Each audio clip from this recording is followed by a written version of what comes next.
Yo, what is going on, my husbandos and waifus? My name is HERMSAUR. Welcome to another review for you guys. A couple years ago, I reviewed a game, which was the My Hero Once Justice game. I had it for Nintendo Switch as well as I had it for PS4. Now today, I'm reviewing My Hero Once Justice 2 on Nintendo Switch as well as on PS4, Steam. I think it's on Xbox as well, I'm not too sure. Now I will say, this game was given to me by Bandai Namco, but I will tell all the truths about My Hero Once Justice 2. Now as a My Hero Academia fan, I was super excited to see what it was going to give me. I wasn't sure too much about it because I decided I'm gonna stray away from the trailers, but I'm going to wait till the game comes out. Now when I was at Anime NYC, I did see the game was playable over there, but I didn't stay in line. I decided, you know, I'm just gonna wait for the game to come out. For people who just want the quick, to be honest, it's pretty much the same game. But wait, there's a big but. There's a lot of changes in terms of they fixed a lot of things that I had a lot of complaints about, which I'm very, very happy about. Now the reason why I am reviewing this a little bit late, because I wanted to wait until they patched the server issues. There was a little glitch that was going on where if you got to the third game, for some reason you disconnected automatically. Now they recently patched it on PS4. I believe they patched it on Switch as well. The one thing that I really wanted patched was when people rage quitted, that they would get like some form of like penalty, and they actually added that into the game. Thank freaking God. So all you motherfucking rage quitters are just getting mad.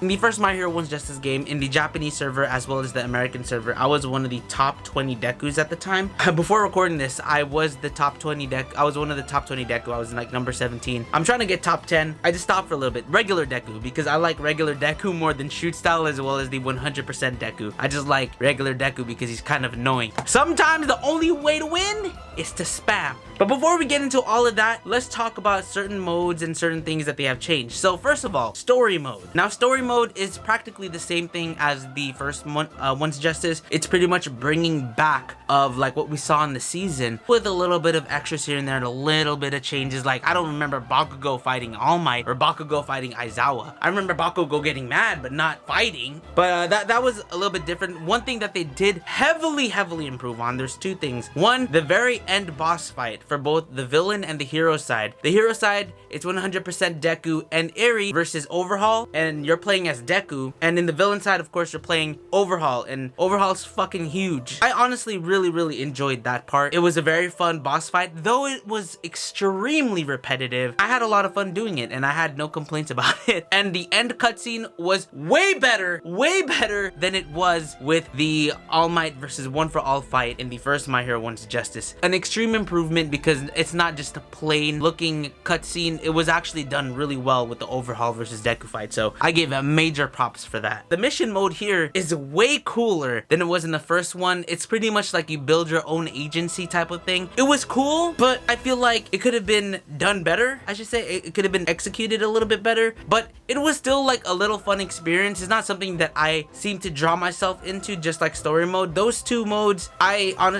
couldn't care less about. It's fun, it's nice to pass the time, especially if there's no internet, but it is what it is, you know. But mission mode, given the things that you're given, I had a lot of fun playing it on stream. My viewers enjoyed it. It's a fun time. Arcade mode is a little bit different actually. The arcade mode is there's 3 routes that you can play with your character, with the character that you choose, and then you slowly unlock like your little card background. So I thought that was like a little nice touch. And the character dialogue is different per character with the characters that they're fighting, especially if they've never interacted in the anime. They're interacting in arcade mode and they have like different dialogue that's not in the anime. So I really enjoyed that, but unfortunately it was just talking heads, not really a cutscene, but it's dialogue that you have never seen before. So I'm just gonna go over the characters that are brand new to the game and just tell you my general thoughts about it. I'm not gonna go too deep into it. If you guys want me to, I'll make a separate video on that. Sun Eater, I'm so happy we have Sasuke into the game. Who would have thought they would have added a Naruto character? Hado!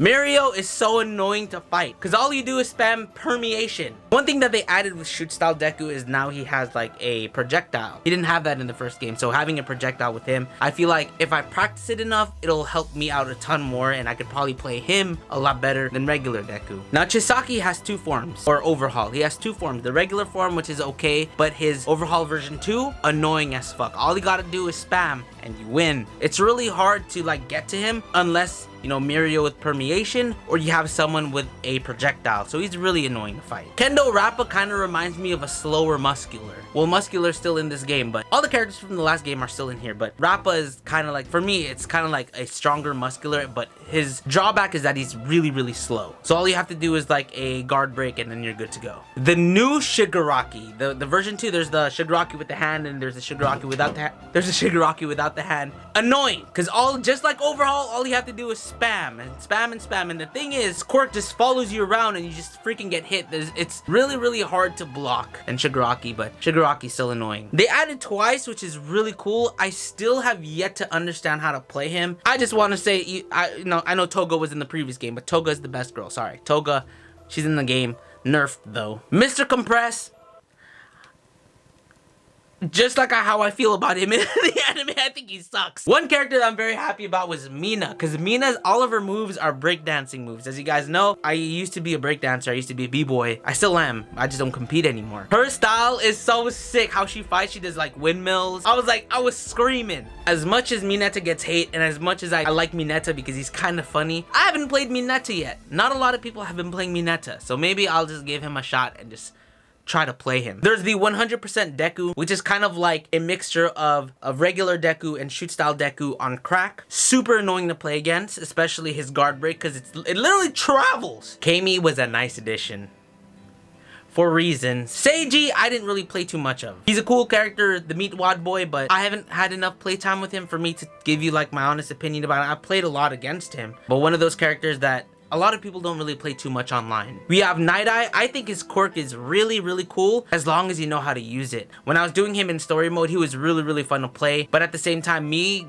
kind of getting used to him is really hard. But if you really, really know how to use Night Eye, he's just like the game. He has those little chess pieces that he throws at you. Fat Gum! Me!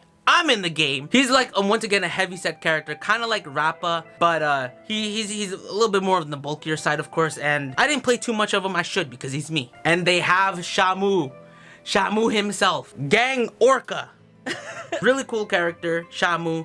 Honestly, I haven't played him much, nor have I seen anyone play him yet. I've probably seen one person play him, but mostly as backup. I mostly see him as like support character, but no one's really tried maining him. The only reason why people would buy this game is because of online, okay? The story is whatever. If you watch the anime, you're good. You watch the anime. It's literally the anime in comic book form. Mission mode, like I said, it could have been done better, so people tend to ignore that. The only reason why you would do any of those, and even arcade mode, the only reason why you would use these 3 modes is to unlock costumes, and the customization is a lot broader and so much more than the first game, which is really cool. But that's not why we're here. We're here because of the online mode. Now, in terms of combos and all of that, in terms of the gameplay and the fighting style, they definitely nerfed a lot of things so the game is more balanced. So for example, Jiro doesn't really have an infinite anymore. All Might doesn't have an infinite anymore. Deku, well, Deku's never really had a true infinite. Froppy doesn't have her infinite anymore. They really changed it up. They nerfed a lot of things. They nerfed Toga more, but they nerfed so many things to make the game more balanced. Like for example, if you're chaining attacks, you know, it takes away from your meter, from your plus ultra meter, so you can't use your plus ultra move anymore, which I think is kind of cool. I mean, if you have it raised up enough, you can still use your plus ultra move, but it takes away from that meter, so it's harder to continue those combos. Now, there is still some things that they should nerf. For example, I think they should nerf Overhaul. They should nerf Overhaul version 2. They should nerf the second Shigaraki, and they should nerf 100% Deku. Other than that, I think the game is a lot more balanced, and it makes it more enjoyable to play because it's not as broken,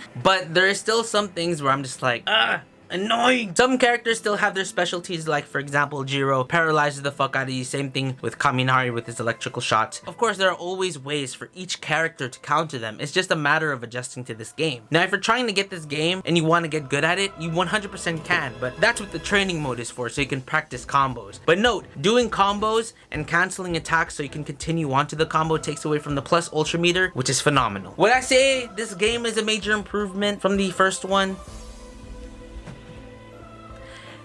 It's a step in the right direction. They could definitely do more, but 100% in a step in the right direction. And I feel like with this game, what they're giving us more DLC characters, which I saw. There's going to be more support and more updates to make the game more balanced as time goes on. What they did with the first one's justice is that they tried it and they tested it out to see how it well, and it did pretty decent. They took the criticisms from the first one and they tried improving it into the second one, which they accomplished?